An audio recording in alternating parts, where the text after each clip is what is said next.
food, water, and shelter and healthcare for everyone on this planet, even if the population were to go further. Today's credit crisis, or financial crisis, if good for anything, certainly shows that incredibly large amounts of cash exist in the rich countries. Cash that could have been applied for generating or improving the infrastructure needed to alleviate the needs of the poor, not by just handing them more money, but by improving the quality of healthcare and education, and of course by investigating and addressing the issues that actually led to war and social disruption. Often these are religious issues, a topic that I'll briefly touch upon later in this talk.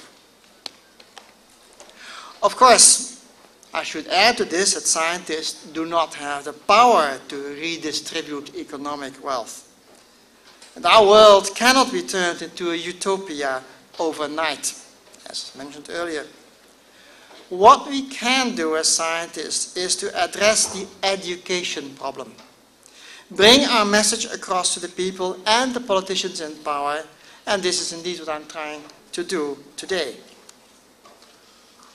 In effect, science indeed has the capacity of bringing people together with altogether different backgrounds, and even nations that are at war with one another.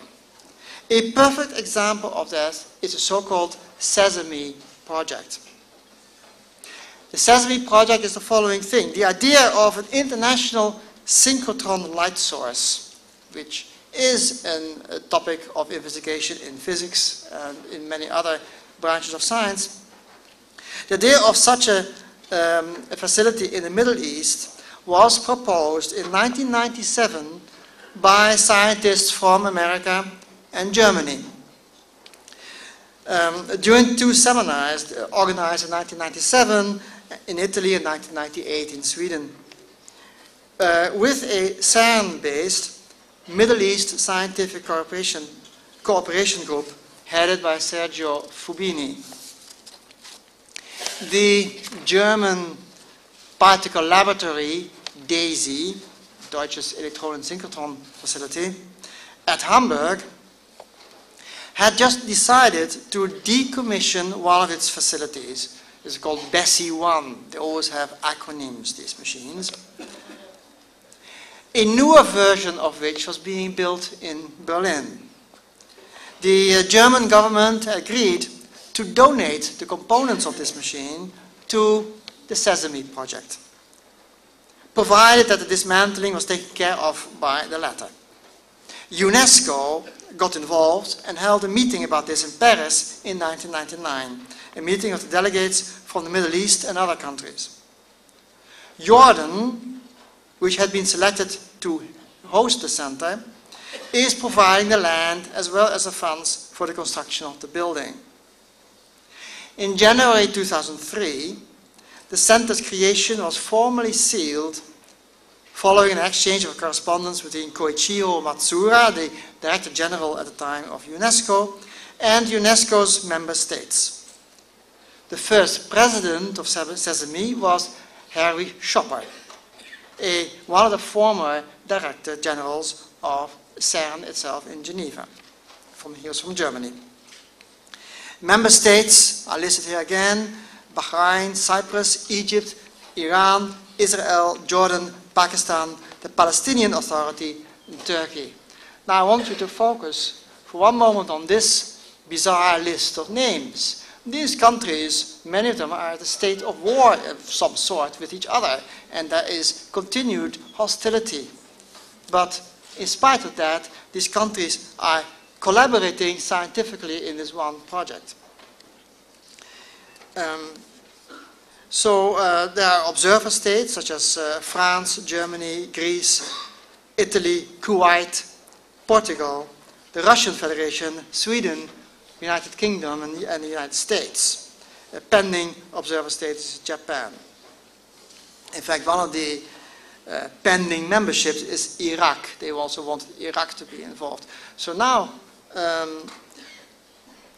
you see the miracle of this. Countries that are apparently at war with each other can collaborate scientifically. So what other bridge would you need to foster peace? Inevitably, smaller nations with smaller budgets tend to prefer purely theoretical research rather than getting involved with expensive experiments. This is all right as a start. There's nothing wrong with purely theoretical research. It's a lot better than nothing. In fact, I'm a theoretical physicist myself. So what can I say? But I do insist that to hold step towards the bold step towards hard experimental science must also be taken. It is not easy. When I visited China 20 years ago, I saw high-tech particle laboratories. However, instead of electric devices, they were using pulleys and other hand-operated machines to lift heavy weights. Today, however, China is rapidly closing its gap with the Western world, indeed also sending spaceships to the moon. There is also outright opposition against the scientific method.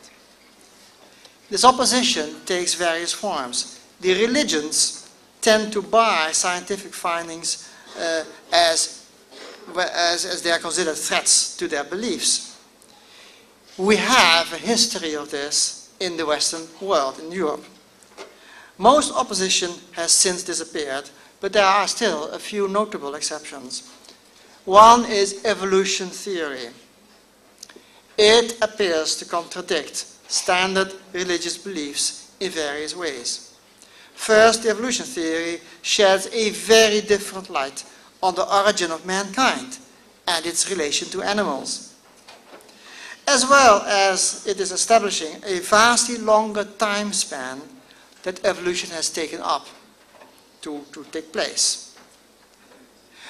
However, even more importantly, evolution theory gives a much more detailed explanation of animal and human behavior. Behavior is not imposed by laws declared by a divine being or his prophets, but behavior is dictated by the laws of nature, which can be understood by logical reasoning. This is sometimes hard to accept that people are very religious. Another point is the nature, the size, and the age of the universe. Science also shows that its existence is far longer in time than the usual creation stories, and it de-emphasizes the relevance of human existence, or in fact even any form of life in the universe. Most religious people, however, are less concerned about the latter discrepancies, and they can accommodate for this in their belief system. So there appears to be no contradiction, but anyway. The third way in which science is the way in which science addresses issues such as birth control, abortion, euthanasia, and the questions of sexual behavior. The natural scientific approach is that life at different stages of its development should be valued differently. A fetus of a few weeks old and a very old person close to his or her death should be valued differently from a healthy person in the height of his lifetime span. Religions usually refuse to differentiate. It is difficult, of course, to differentiate between humans, since history, even modern history, has shown the disastrous consequences of applying any kind of distinction. So whenever a religious system provides rules to live by, exact equality is usually by far the best choice that we can agree upon. However, questions as to how to judge the very, very beginning of life or the very end of our lives, that is a subject that has to be addressed, and science is addressing these subjects, and religions often refuse to. Now, other religions and nations add their own problems of science. During my visit, for instance, of Riyadh, I noted that the Saudis tended to restrict themselves only to three very traditional themes: One was lunar science, allowing Arab scientists to study lunar rocks, for example. The science of topography, giving them access to GPS technology. And the science of cryptography, allowing mathematicians to study number theories.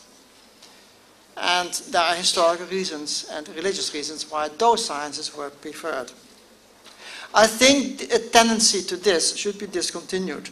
I think even Arab people, just like the people in all other nations, should be strongly encouraged to study all aspects of modern science. I sincerely hope that the internet revolution will accomplish this. With full access to all sites of the World Wide Web, investigators should no longer be inhibited in any way. Governments, however, must also encourage their scientists to become acquainted with all aspects of modern science. Continuing on this line of thought, I also hope that the internet will be instrumental in establishing a more democratic world order. Although, of course, many other things might happen instead. Anyone can add his or her messages on the internet, and consequently, it is possible to be entirely misled by reading the internet. All I can say is that I have good hopes for the good intentions of a big majority of internet users and chatters. And you see that happening. The world is not as hostile as some people think. Not only is there opposition against some well-established fields of science, there are other ways in which science is under threat. There are charlatans, those who hope to become the new messiahs of entirely new fields, often directly contradicting established science. We know of numerous examples. My initial remarks about diversity also apply here. People are vastly different from one another. It is difficult to describe in a few lines all these different personalities who attempt to overthrow some established pieces of wisdom. What they often have in common is a lack of self-discipline, self-criticism, that would normally lead one to compare one's result with those of the professional scientists elsewhere. Once you start to believe that your own concoction is superior, there appears to be no way back. Then you are a maverick, a self-proclaimed scientist, and what often emerges next is a severe feeling of pain and injustice. Professional science is not taking any notice at all of these mavericks' new ideas, and this creates tension. Since Albert Einstein was a mythical figure in a sense, his theories of relativity are often the subject of maverick theories. Fortunately, relativity theory is so clearly understood by most theoretical physicists that they can make short work of the crackpots here. Sometimes refutation takes more effort. From time to time, a scientist unable to accept the refutation of his or her ideas may become fairly violent. However, these really are exceptions. Sometimes the borderline between real science and pseudoscience is not easy to draw. There are also stubborn examples of pseudoscience or metaphysics. See, for example, the extensive research attempts concerning so-called paranormal phenomena. These are called paranormal because they are in conflict with normal phenomena, which are usually described by science in all their details. In my view,